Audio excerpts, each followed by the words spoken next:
what the word gutsy means to you.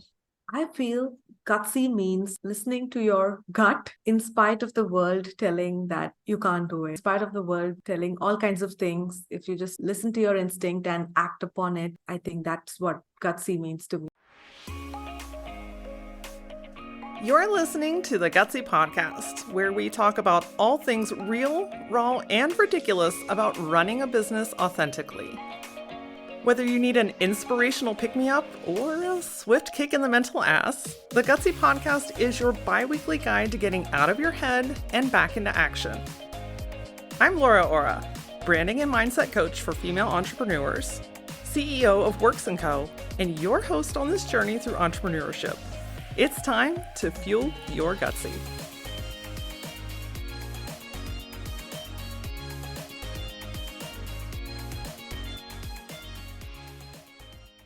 If you're actively writing a book or sitting on a book that took you a ton of time and effort, but now it feels like it's kind of getting some crickets, today's chat will help breathe some new life and strategy into being seen, heard, and paid as an author.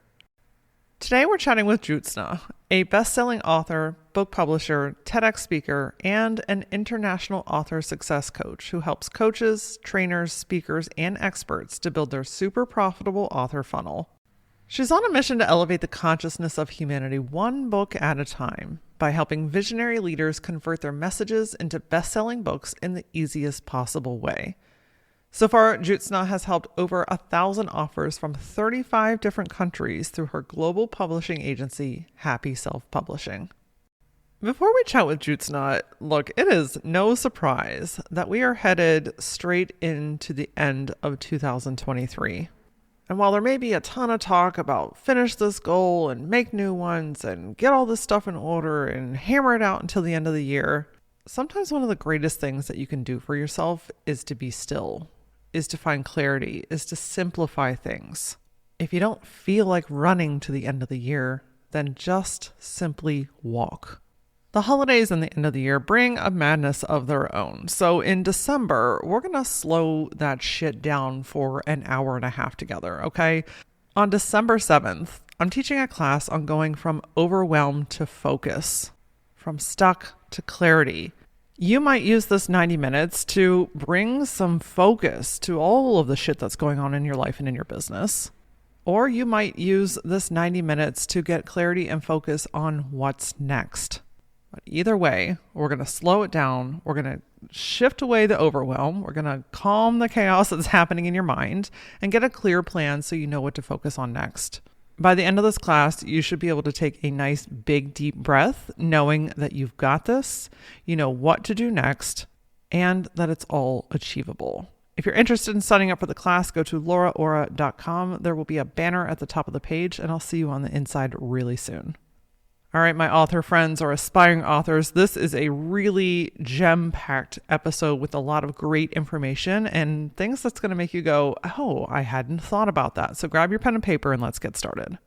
Jyotsna, welcome to the Gutsy Podcast. Thank you so much, Laura, for having me on the show.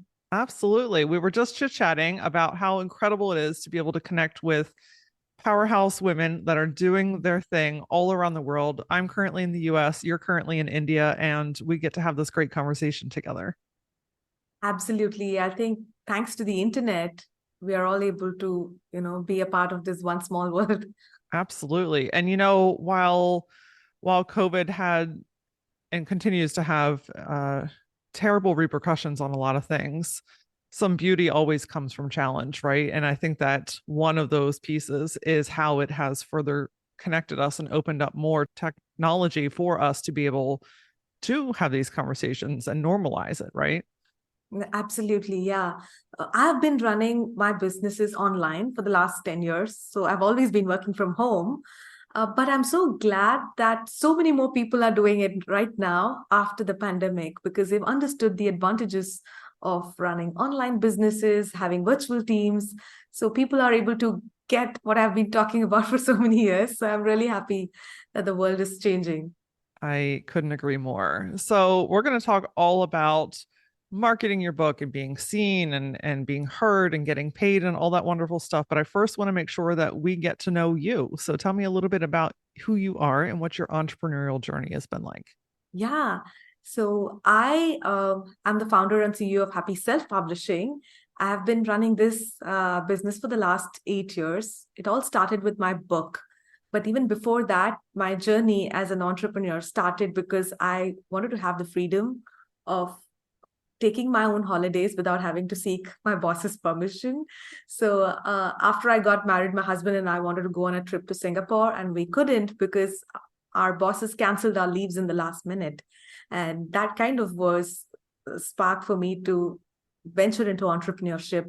My first business was into staff recruitment. I ran an agency for 2 years, and that was about to pick up and do really well, which is when the biggest shift in my life happened and I became a mom. So right now I have two kids. My daughter is 10 and my son is 7. And I think they've had the biggest impact on my life because I have become a more organized and I think a better human being after becoming a mom. And when I had my kid, I realized that I couldn't run my business like the way I used to.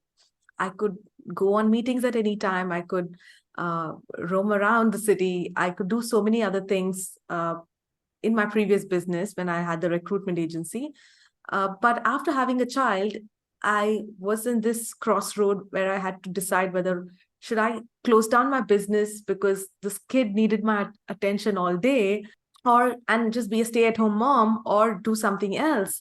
And I thought, let me try a different business. I definitely don't want to go back to work after a couple of years of being at home. So I thought that why not start an online business where I don't have to meet people in person and I can have a little more flexibility. And that is when I was just finding businesses. I was finding resources online of how to start a business online. And I stumbled upon several blog posts and podcasts where people were talking about book publishing on Amazon. And that intrigued me. I had zero background in publishing or anything to do with any literary things in the literary space.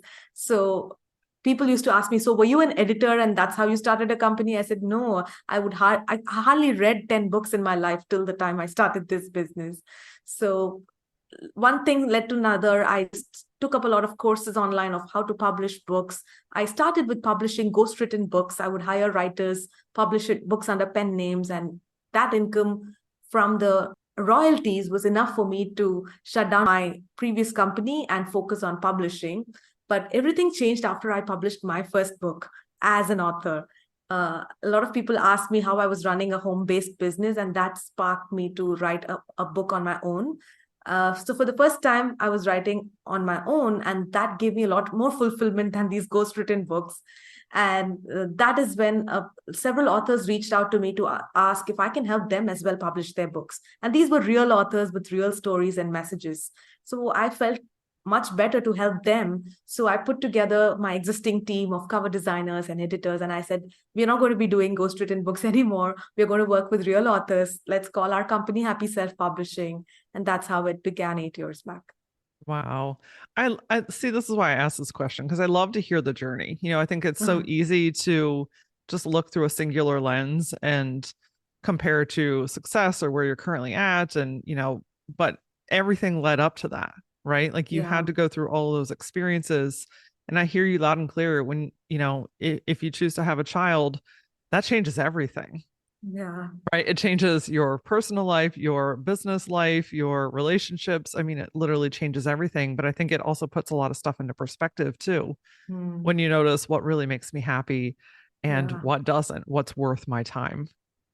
Absolutely. Yeah. Yeah. So, and I love that. Yeah, I love the honesty too, that before opening this business, you'd only read 10 books and this was a whole new thing, because I think that sometimes we get really caught up in like, I need to be an expert. I need to know everything before I can move forward. So what are your thoughts on moving forward before you have all the information, or not being a quote unquote expert yet? Yeah, this is such an interesting question. My first TEDx talk was on this exact topic of don't wait to become an expert. Well, look at that. Yeah, I have also had this imposter syndrome. Whenever I want to start something new, my inner voice would tell me that look at all those experts out there. They have millions of followers. They are killing it and you are just learning about this. So what gives you the authority to talk about this? So this keeps coming back to me, which is why I want to talk about it more, so that it's just me telling this to myself actually. So the way I look at it is whenever I've done something meaningful, like for example, my book called Job Escape Plan, when I wrote that book, I just had 2 years of entrepreneurial experience. And that too with a business that I was about to shut down. So I was technically not a super successful entrepreneur. But instead of comparing myself with Elon Musk, I was comparing myself with all those people out there who are still struggling in a job that they are not happy with. At least I was able to have the courage to quit the job that did not fulfill me and start something on my own. And I felt my story could inspire all those people who were not following their passion, who are still running that rat race. And I felt that at least I was a couple of steps ahead of them, and they could look up to my story and just get that one spark of inspiration to take that next step. So I feel that however successful we are, however knowledgeable we are, there will always be people who are ahead of us, who are smarter than us, who are more successful. But if we look at the people who are a few steps behind us, and if our goal is to serve them rather than positioning ourselves as an expert, then we would immediately come out of that mindset and get into the action mode. Absolutely. We grow and learn by doing, by putting ourselves in the situation, right? Because otherwise, Exactly. how else are you going to become an expert? Sitting and Exactly. Yeah. thinking about it, you can read every book on the planet, you can take every course Mhm. online, but until you're actively doing, Yeah. things tend to kind of stay still. And I think this shows up a lot, I would imagine, with authors. I mean, feeling Mhm. like, there are authors way bigger than me. I don't have an audience. Who am I to write this? Who's actually going to pick this up and read it? What are some thoughts that you have to authors that are kind of feeling in that space right now? So, what I tell authors, Laura, is that you can write a book irrespective of where you are. So book is this powerful tool that can help you and your readers irrespective of where you are. So, if somebody already has like a huge podcast and a huge following, the book is going to help them take it to the next level, right? But if there is someone who has not even started a business, they just have this let's say passion for fitness, and they have been working out for the last 3 years and they have transformed their life, but they haven't trained anybody else, they are not certified health professional, but still by writing the book they can build a new audience and they can hear from their audience what they want and create something for them in the future. I've had clients who've done this, they've had an IT job, but they had a different passion and they wanted to use the book as a springboard to transition into a new career. So definitely they don't have like 20 years of experience behind them, but the book could be that springboard for them. And using the book, they've started getting new readers, new people, new audience into their ecosystem, and then they started building one after the other. So one of the fitness experts I was talking about, he was definitely not into the fitness industry. He was just working out for himself. But after he wrote his book called Healthy to Athletic, he built an app for tracking, your fitness goals. And then he started selling merchandise related to fitness. He started giving one-on-one coaching during the pandemic. And now he was able to comfortably leave his job, which was not in alignment with what he wanted to do.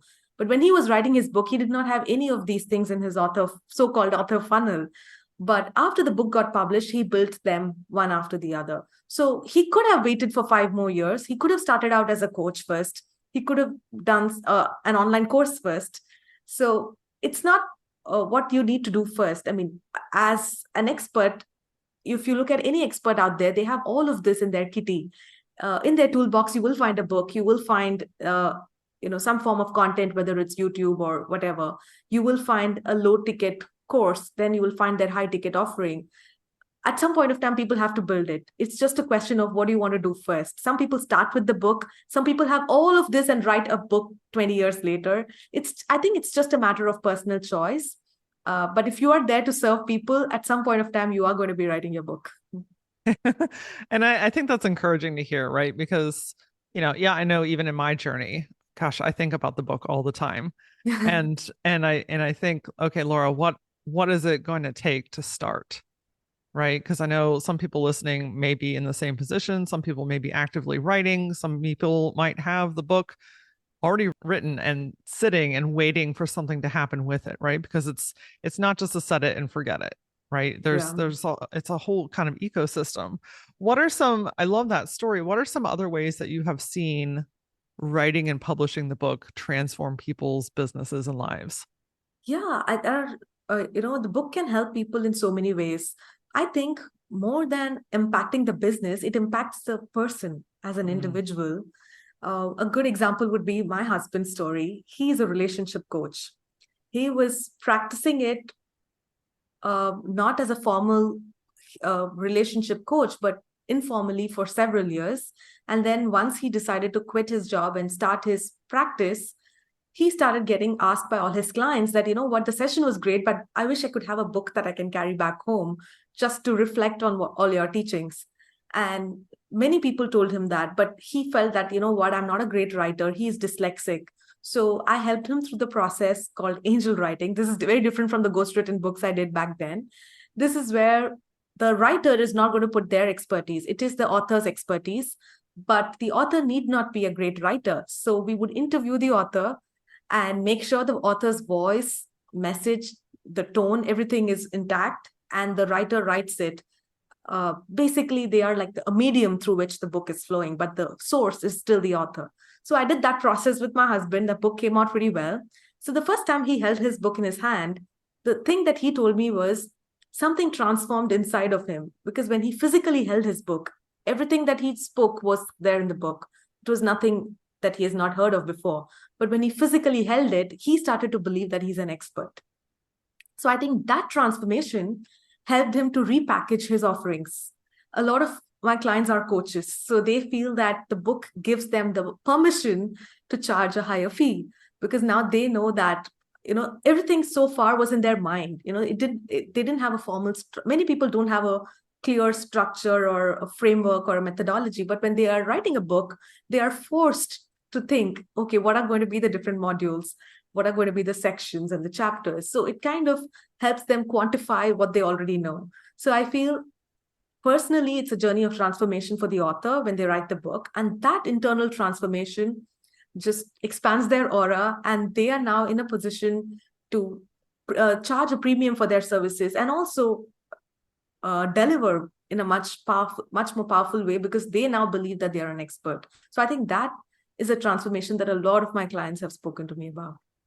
I love that. Because when we transform ourselves, when we build our own confidence, when we hold something in our hands that we've created, Mhm. I mean, the confidence just grows, right? Yeah. And it's almost like this, I don't want to say proving, because we don't need to prove anything to anyone or ourselves, but it's Mm. kind of this like masterful piece, like I've Yeah. done it. It's a sense of accomplishment. That's more what I'm looking for, right? Yeah. It's this like I did this was a process, I poured everything into it, and now I'm Mm. physically holding it in my hands. Like I get kind of emotional thinking about it, because it feels like Yeah. such a beautiful moment. I also hear, and I would love to hear your take on this, that most most authors don't get rich off of the book, Yeah. rather use it as leverage to do exactly what you were just saying. Mm. True, false? What are your thoughts on that? I definitely think it is true, because if you look at the numbers, even if you self-publish, see, when you traditionally publish, the royalty is extremely less. Unless your book becomes a New York Times bestseller and stays on the chart for weeks, it's going to be very difficult to earn millions of dollars just through the book sales. When you self-publish, of course, the percentage that you make out of every book is high, but there is only so much that you can do to push the number of books, right? So even if you sell a lot of books, let's say there is this guy called Hal Elrod. He wrote this wonderful book called The Miracle Morning. He self-published it, and he sells like tens of thousands of books every month. But even for a person like him who moves a lot of books every month, the royalty is only the tip of the iceberg. The real money is in the people entering his ecosystem through the book, because they will end up buying his online course, attending his retreats, attending his workshops, seminars, and finally working with him one-on-one. I mean, any kind of high ticket offer. I think that's where most of the authors make a lot of money. Speakers, that's how they make their money, right? Like they do sell the book in the back end, but that is for just people to carry back home. They're not going to become rich by just selling those books, but it will give them their next speaking opportunity, for which they can like charge a higher price point. So the book is definitely a great front end tool to get leads into your ecosystem. And here's the important thing: a mistake a lot of people make is they think that just by having the book on Amazon, you're going to have a lot of people visit your website and follow you on social media. It doesn't happen because people are busy. They read the book and they have a smile on their face and they forget about you. So as an author, especially when you're self-publishing, it becomes your responsibility to have a reader magnet in your book, which could be like an action guide, like a checklist, an assessment, or the free audio version of your book, something that adds value to the reader inside the book, and have it in multiple places throughout the book so that you don't miss the opportunity of capturing leads through the book. And once they enter your ecosystem, then of course you have your email sequence to nurture them. You invite them into your social media, into your Facebook group, or wherever you want to nurture that relationship. And slowly but steadily, that trust and all that is built, and eventually you can start selling things that are valuable to your audience. So the book definitely is a huge marketing tool in the front end, but only relying on the book sales, it's going to take you years to even recover the cost of publishing the book. But a smart way, like let's say 100 people buy your book, 50 or let's say 30 people join your email list because you've had a great lead magnet in your book. But out of that 30, maybe 5 will buy your online course and 1 will buy your $5,000 coaching program. And that one person is going to cover the entire cost. So I think that's a much smarter way of approaching the book publishing rather than only depending on the front end book sales. I think that's so powerful to hear, right? Because I think it can be a big misconception that, I write a book, I publish it, and, I'm going to become a millionaire off of the book. Is that possible? Anything is possible, right? Absolutely, But yeah. that margin is so much smaller than what is typically happening. And I had a mentor that once told me that that her book was like a $25 business card. And I thought that was so interesting, such an interesting frame around it, Yeah. because that's essentially what it is. You're getting to know this person more, you're getting to know their tone, you're getting to know their style, how they support you, and it invites them to know you more, right? Because Exactly, especially when yeah. we're talking about coaching or guiding or teaching, it's personal, and you have to feel great about the person that you're inviting into your world. So it gives them an opportunity to get to know you more, so that you are building that trust and that rapport with them, so that they do want to Yeah. buy the rest of your products. So true. Most of my clients, they carry their book all the time in their car, in their handbag, because you never know whom you're going to meet in that flight, or, someone sitting right next to you. And they end up giving their book instead of their business card if they see that, it could be a good connection. Because you never know how the book is going to, what kind of relationships and outcomes the book is going to lead to. Most of my clients, especially in the B2B space where they need to meet the a human resource director of a company, they don't send out their company brochures anymore. They send a copy of their book. And that creates such a great first impression before you get into that meeting. I love it. What are your thoughts on? I know that you specialize in self-publishing. What are your thoughts on people that are trying to decide, is self-publishing right for me, or is traditional publishing right for me? What are some of the Yeah. differences? Sure. So I had the same question when I was about to publish my first book, Job Escape Plan. So if you are somebody who doesn't have a huge following, if you are writing your first book, especially, in that case, I think self-publishing is the most sensible thing to do because everything is under your control. You can write your book in 3 months and have it published in the next 3 months. So within the year, you can have your book in your hand. Whereas when you knock at the doors of all the traditional publishing houses, they are going to see what your online profile looks like, how many people are following you, what is the size of your email list, is the book, because they're going to invest in your book project, right? So as any sensible business, they would want to gauge if investing in your book will make financial sense to them. So the chances of getting selected, of your manuscript getting approved, is like 3% or something, or even less. So if you have the time to submit your manuscript to 100 different publishers and wait for their response, even if you go through a literary agent, it's going to take a while, unless you have like huge credibility already established in your niche and people are just waiting to pre-order your book. If that is your situation, then it's good to approach the big five publishing houses and see what does the deal look like, because it's a good thing to be attached to a big brand name. And that is a real reason why a lot of people want to traditionally publish their books. One is the association with the brand name, and two is the distribution to physical bookstores and airport stores and things like that, which is very difficult to achieve when you self-publish your book. But having said that, most of the sale happen these days on Amazon. People hardly go to bookstores and buy books. Like, even if your book is available in the first week through a traditional publisher, for the bookstore to restock your book, you need to sell out in the first week. Otherwise, the printed copies are going to go back to the warehouse. So it's, I think, more of a feel-good factor than a real advantage, unless you have a huge audience and the publishing house is a renowned, well-established one.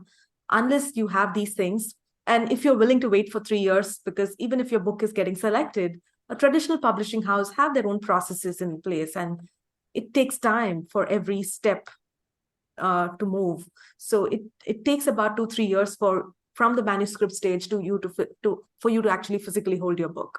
So if you're willing to have that waiting period, then it's fine. But especially if you're an entrepreneur and you know that after 6 months I'm going to launch my course or I'm going to launch my program and I need this book to promote it. So if you have that kind of a plan, then self-publishing is the most logical thing to choose. If you're ready to get some order to all of the chaos that is happening around you, if you want to get a clear plan, if you want to simplify things, if you want to get an action plan so you know what steps to do next, all while quieting the zoo that's happening in your mind, the December mindset class, Going from Overwhelmed to Focus, is absolutely a great way to get clarity as you finish the year and begin a new one. This is a 90-minute live class to help you, to guide you, to be with other like-minded people, to remind you that you've got this, and to get some live coaching. I'm going to be there answering your questions and guiding you every step of the way. But if you're like, Laura, I can't catch the live version for whatever reason, you can also access all of my classes on demand at lauraora.com/on-demand. All right, my friend, there is a ton more information to share with you. So let's get into the second half of today's episode.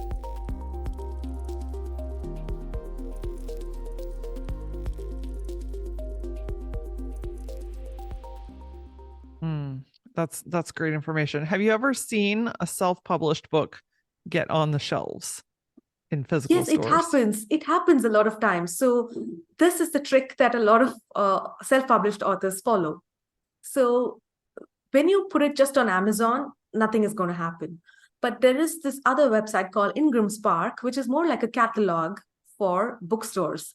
You can also sell through Ingram Spark, but you can also list your book on Ingram as a catalog for bookstores. So just by having it on Ingram, the bookstore is not going to pick. But let's say you have 100 people on your launch team. These are the 100 of your friends who are willing to support you. They could be your clients or colleagues. And you tell them that, why don't you visit your nearest Barnes & Noble and ask them for the new book that I have launched. So you go to your local store, somebody else goes to a store in their area. So what happens is the purchase manager of Barnes & Noble gets a trigger that says that 50 people this week have asked for this book, which is a self-published book, and then they will look it up on Ingram Spark. If they find it, they are going to order it in all these different stores. So that's how you can actually have your book using this backdoor method to be in physical bookstores. I love that. See, because I think that a lot of times people think, well, there's just something kind of magical about walking into a store and seeing your creation, right? Yeah. And I think that that's a lot, yes, getting the message out, yes, making the impact. I'm not discounting any of that. That's the real core purpose. But I think as an author, sometimes there's something really magical about walking into the store and like picking it up and cracking it open for the first time. Absolutely. So just knowing that is a possibility. It's not so black and white. It's not either or. It's just a different strategy. Yeah, it just takes a little bit of extra effort from your side to tell your audience to do that. And people, offer bonuses. They say that, go do this for me and you're going to get access to my course for free or something like that. People need that extra motivation. But if you're doing it the right way, then, and if your audience is willing to support you, then it is possible to have the book, even if it's self-published in bookstores. Beautiful. I love it. So there's strategy to all this, right? It's not just write the book. That's half the battle, right? Is getting Yeah. it finished. That's the first part. But there needs to be a strategy to be able to leverage it, to be able to grow it. And you shared that you have a solid strategy that converts readers into clients to create multiple streams of income. Can you kind of walk us through what that looks like? Yeah, I think an author should really have the intention set right at the beginning that this book is not just going to impact the readers' lives. That's definitely going to happen if you write a good book. But for me to really impact my readers' lives, the reader should take action. Usually the book inspires people, but what really makes people take action is when they sign up for your course or they sign up for your coaching program, or whether it's group coaching or one-on-one. That is when you can add more value to people's lives and see the real impact. So for that to happen, you need to plant seeds throughout the book. So this could be in the form of sharing your transformation journey openly. People should know about the author's journey, how this person transformed their lives. Whatever, in whichever space you're going to help people, they need to know the author's journey for sure. And the author should also not shy away from sharing the results they have helped other people get. It could be the free coaching you've done for your friend, or if you've already started your business, you need to share your clients' case studies. So you could talk things like, uh, in my previous coaching program, this one client achieved this. So people know throughout the book subconsciously that you are helping people through your workshops and programs, and there is an opportunity where people can work with you beyond the book. So that's something that you casually mention here and there through case studies and stories throughout your book. But other than that, so this I would say is like a pull strategy where people have to read your book and they get pulled into your ecosystem. But the other strategy is also equally, if not more effective, which is the push strategy, where you're pushing them all the good content. And the one thing that I already mentioned is the reader magnet. Reader magnet is super important because it's like this nice lead magnet that you're giving to your readers throughout the book. So people say that choose one good lead magnet. I would say choose five.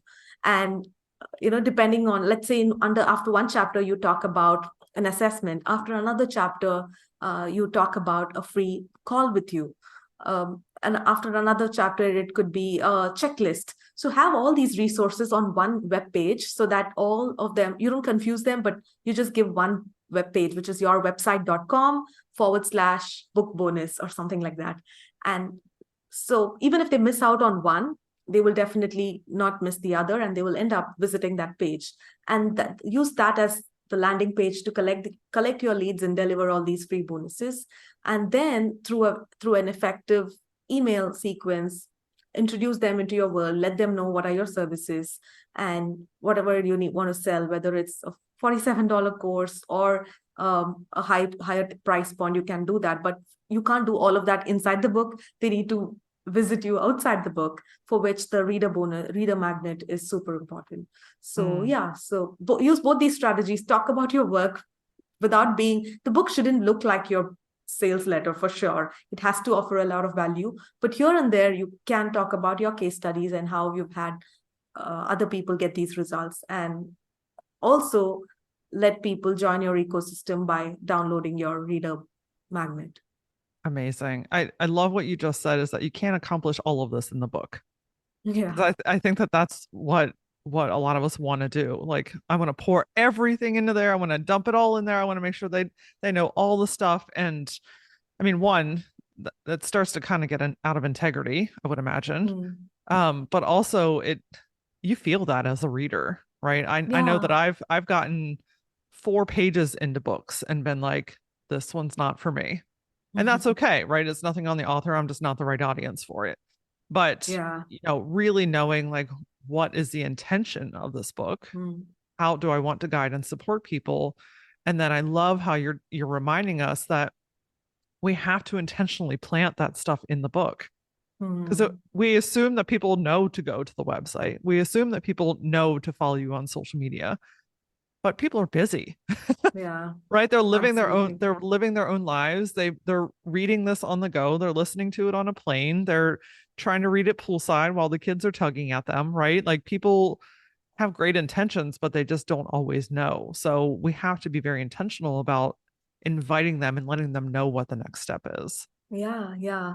And as authors, as you rightly mentioned, Laura, people who are, authentic, they want to just give everything, right? And there's nothing wrong with having that good intention. But as you rightly said, your reader will get overwhelmed.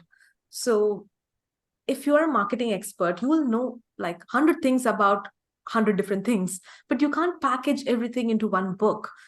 Then what would happen is, as you had the experience, you will not go beyond the fourth page. So it doesn't serve the reader anyways when you give so much information. So it's just better to choose one topic that you feel the reader needs most, which is based on like that one quick solution to one problem. Like you just take them from point A to point B in your book. Of course, they have a bigger journey to walk with you, but that need not happen inside the book. They can, Mm. listen to your podcast episode. They can watch your Instagram reels, and then they can book a call with you. And then they can continue following you through your emails. And then once they are ready, they are going to anyway sign up. So it just doesn't happen overnight unless they have like a real urgent problem for which you have a solution. But trying to pack everything inside the book doesn't help the author in the first place, because that's the main reason why people don't write books, because they think that, oh my God, I am 52 years old. I need to pack all the 52 years of my experience into this book. That is not needed. You may have just learned how to use AI to generate leads in your business 6 months back. And that 6 months of experience is enough for you to convert that into a book. So yeah, it's not, Abs- a book need not be an autobiography. that's a good reminder. It doesn't all have to be compact in there. And I love that you said that this is kind of a long game, right? The book doesn't just go up and out and everything all of a sudden is just working overnight. Again, is it possible? Absolutely. But people need time to read the book. They need time to get to know you. They need time to go through Yeah. sequences, right? Like this is really kind of a longer game. What is kind of Hmm. a sweet spot for, a good system and a good process and a good book? Like let's say all the pieces are in place. What's kind of a good time frame that people can expect to start to see a return on their book? I think the returns will start coming from day one. It all depends on how cohesive is their backend offer. If there is absolute clarity on the steps in the backend, then you will start, getting people to get on your discovery calls or strategy calls or whatever you want to call them. If you're having a service and then you sell your coaching or your high end whatever. But if you have something, let's say like an online course, then returns can happen much faster because people read the book. And then I've seen online course creators give a three-part video series inside the book. That's a nice, like a sample to feel the energy of the author. You see them in video. And then at the end of the three videos, you're actually opening the cart to your online course, which could be $997. So the returns can happen immediately as well. It all depends on what you are selling in the back end. Mm, that makes sense. So I know a label that many authors strive to achieve is bestseller. Mhm. That seems to hold a lot of merit and a lot of weight. Talk to me about it. Is that important? How does that impact things? And how do you achieve that? Yeah. So nowadays, I think it has become really important because self-publishing has made it so easy for anybody to publish their book. So, for example, the ghostwritten books that I used to publish like 9 years, 10 years ago, I'm not proud of them anymore because they were written over a weekend by a writer who had no idea about the topic. They just did their Google search and they put together a book. Today, because of AI, it's going to be even more easier. You don't even need a weekend. You just need an hour to put together a book, and they can just go ahead and publish it. So publishing has opened the doors for anybody and everybody to become an author. So for you to say that, I'm not like a lazy author, I actually know what I've done. People are loving my book, and that's why calling yourself a bestseller like puts you on a different playing field altogether as compared to any other author who is just publishing their book. Now, the challenge here is which bestseller list are we talking about? There is, when people say I'm a bestseller, most people assume that, oh my God, they've topped the New York Times bestseller list or the USA Today or the Wall Street Journal. Now, these are the most credible ones, which is acknowledged globally as the best. But for self-published authors, this could be a little difficult. Again, it's not impossible. I've been a part of, collaborative book projects where 20 authors come together. We are self-publishing a book. All of us promote to our audiences, and together we have made to the Wall Street Journal and USA Today charts. So it's not impossible. But as a solo author who is doing this for the first time, those charts could be a little more ambitious. So my suggestion is to first aim for the Amazon bestseller charts, which is definitely within our reach if we have the right strategy in place. So the Amazon chart is not a weekly one. Of course, Amazon also has its weekly charts, but Amazon also has its hourly charts. So every hour, Amazon would refresh their sales page and see which book has sold the maximum in each and every category and subcategory.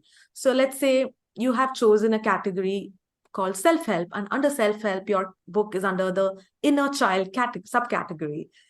Let's say there are 500 books in that category, but your book has sold the maximum in the last 1 hour, then it automatically becomes the number one inside that subcategory. And if it stays longer, let's say for a few days as the number one book, then it earns that beautiful orange badge in Amazon. And that's a nice thing because it'll be showing up as the best-selling book, and a lot more people will end up buying the book. So it basically not just gives you the credibility, but also gives your book more visibility during the launch if it's on the bestseller charts. And why not aim for it when it is within your reach? So this is something that we teach our clients to do. But of course, our clients are busy entrepreneurs, so they outsource that task to us. So we just ask them to get the initial reviews on Amazon. Once they have about 10 reviews, then we promote it on different promotional websites that have huge email lists. So we are actually asking people to buy the book. We are just telling them, we are advertising that, hey, you know what, this is the new book that has launched last week. The usual price point is $9.99, but today you're going to get it for 99 cents. And we promote it on several online platforms. So if somebody connects with this particular book, they are going to end up clicking the link and buying the book. And when hundreds of people do it simultaneously within a given span of time, the book is automatically going to climb the charts. So that's how the bestseller chart works. But that's just the initial push that we can help an author achieve. The book's marketing doesn't stop with the launch. I think that's like a business card that you can promote for the rest of your life. So it depends on how well an author markets the book after the launch. But definitely during the launch, the bestseller status is achievable. I love that. And again, I think it kind of reiterates, can you do this on your own? Absolutely. But depending on what your goals and your accessibility is, bringing on a team that really specializes in this, that does it every single day, and that, not just in author marketing, but in any aspect of your life or in your business, bringing on an expert that can do it more efficiently and get even better results and save you a lot of time. So much time. Delegate, my friends. Let the experts do what they do best. Yeah. And there are certain things which only the author can do. For example, I love recommending authors to go on podcast tours. Like go on a dozen podcasts, talk to different people. It's a fun experience and you're going to reach out to new audiences. This is something that your VA can book you on a show, but they cannot go and speak on your behalf. So these are the places where an author should be spending their energy and not doing the admin tasks, of reaching out to promotional websites and submitting their book. Absolutely. So I'm curious, as you're writing the book, do you recommend talking about it, promoting it, like speaking about it when it's actively in motion before it's published? Or do you recommend waiting until it's closer to being completed? Yeah, so I can't give one answer for this. It depends on the author. Like, for example, authors who work with us, I tell them that your book is definitely going to be published in 6 months or less. So start talking about it right now, because you need not just the buzz in the marketplace, but you actually need people in your launch team. There is a difference. So people who are following you on social media, they're going to just like on your post. But there are going to be some people who will raise their hand and say that, you know what, I'm here to support you, add me to your launch team. So for that, you need to start talking about the book. at least 6 months in advance. But some authors who are doing it on their own, they may be writing their book for the last 5 years, and they've still not finished even half the book. So they, of course, I understand that they are skeptical about sharing that the book is in progress because they themselves don't know when it's going to be published. So they don't want a friend to ask them 2 years later that, you know what, I remember your post on LinkedIn about your book. When is it coming out? So they kind of get embarrassed by these kind of questions. And that is why people stop themselves from sharing about their book project. But if you are very clear that, yes, I've started the process and I'm going to be publishing it in the next few months, then you are ready and you need to just start talking about the book everywhere. Your email signature, your social media bios, everything should talk about your upcoming book, because usually your audience is also really hyped before the launch and not as much after the launch. So let's make use of that period to create that buzz and momentum. And your launch team is essential because these are going to be your beta readers. They're going to be the first people to read your book after it's out.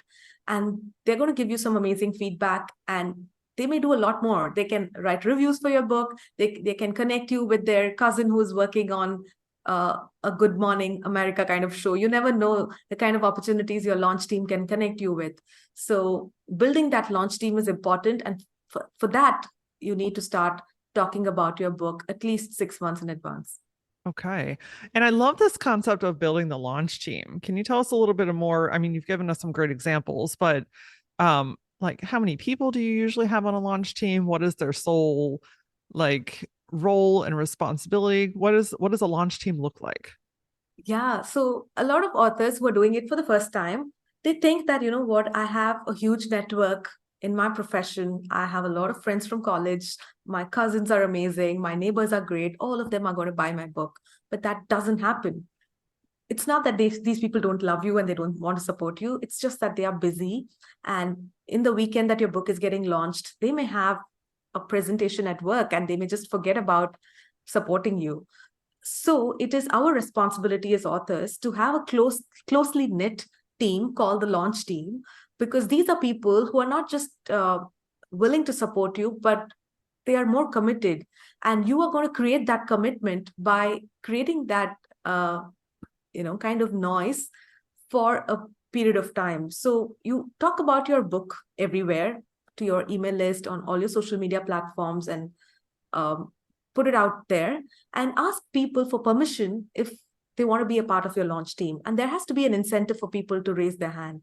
That could be a free copy of your book. It could be access to all the behind the scenes of your book launch. So even if they're not interested in your book's topic, maybe an aspiring author in your network would want to be a part of your launch team just to see what's happening, right? Or you could just put them all together and give them a free webinar at the end of the process. So just give them some kind of a free bonus so that they say that, you know what, I want to be a part of the launch team. Once you have people sign up a Google form or some simple kind of a form to give you permission to add them to the team, then you can either put them into a separate email list and send them weekly updates on what's happening. Basically, people love to know what's happening with your book, and they would love to give their inputs on everything: your book's title, your cover designs, um, you know, uh, their inputs on which platform the book should be available in. People love to do that. So that way they are constantly engaged. So every week, have one point of contact with your launch team for the next few weeks that lead up to your book launch, and keep them engaged by either giving value, sharing what's happening, or asking them for feedback and opinion, and asking them to connect you with their friends and resources. So that's how you keep your launch team engaged, and make sure you throw at least an online launch party to your launch team members. Have a few like influencers come in, or anybody to talk about your book. You can have a panel discussion, give them lots of value in the launch party, make it fun, let them all share it in their social media. So when collectively, you ask me how many people should be in the team, right? Even 50 people is, I think, a good number. I've seen influencers have like 500,000 people in their launch team. But even if you can bring in 50 people together, that collective energy can do magic for your book. So please do that. I love that. I love the that people do truly want to support you. I think that we forget that And, Yeah. people are inspired to be a part of something that you're creating, right? Especially if Hmm. they've already been following you, especially if they're already kind of in your ecosystem, Yeah. they want to be part of something that is bigger than any individual. And I Yeah. think that energy, that aura is contagious for sure. So, one of my final questions for you today is I know that you've had the beautiful opportunity to speak on one of the world's largest stages, which is TED. You are a TEDx speaker. And I know that speaking and using your book as leverage is like a match made in heaven, right? Hmm. So, what are some recommendations on how to get on the TED stage? How do we stand on the red circle and share our Yeah. message with the world? Sure. So, similar to the bestseller lists, there is this misconception about TED and TEDx. So, TED is the bigger stage, which is a global platform, and it's not easy to get on a TED stage. But TEDx is, equally amazing because most people think it's the same. But TEDx are these smaller local events that have the license of TED. So it does come under the TED umbrella, but TEDx are your local events that happen in most cities. So I've had this goal of being on one of these stages for many years, but it was always there in my annual goal, and I never achieved it because I never took any action. But a few years back, I decided that this is going to be the year I am going to make it happen. So what I did was I went on TED.com's website and I started looking up on events that are happening near in my city, or at least near within my country in that particular year. And the good thing about that website is in most cases it also gives you the name of the curator. So there is a curator for each of these events who owns the license to run that event. So they usually give the contact information and the person's name. So I reached out, I made a list of 10 such events and I reached out to them. And there were three things that I wrote in my pitch. Firstly, I told them that I'm an author, and it immediately creates a kind of perception in people's minds that an author is supposed to be this intellectual person. So I made use of that. I told them that this is the book that I've written. And secondly, a lot of them also want to see if this person can speak. So I gave them the link to my YouTube channel and I asked them to watch a couple of my videos saying that this is how I speak. So please go and check out my YouTube channel.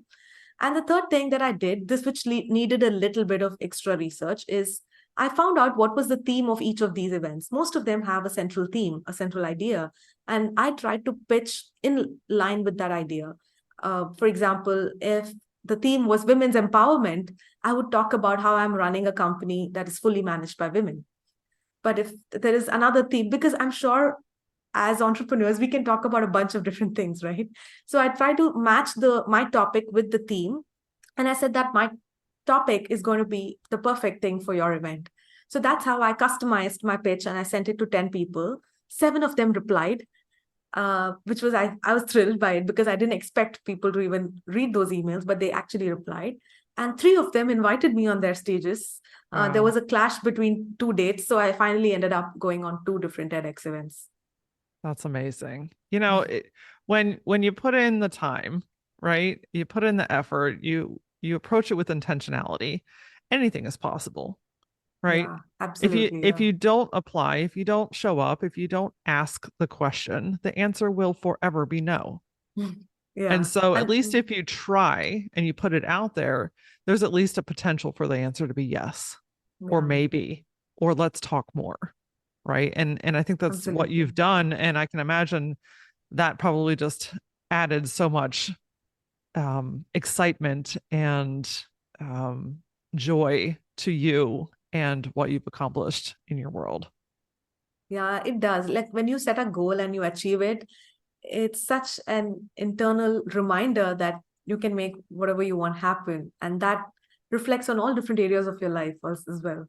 Absolutely.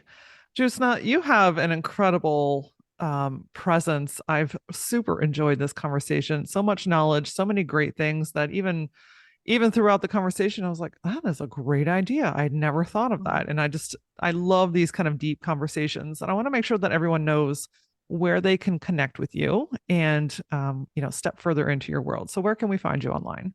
I think the best place would be our website, which is happyselfpublishing.com.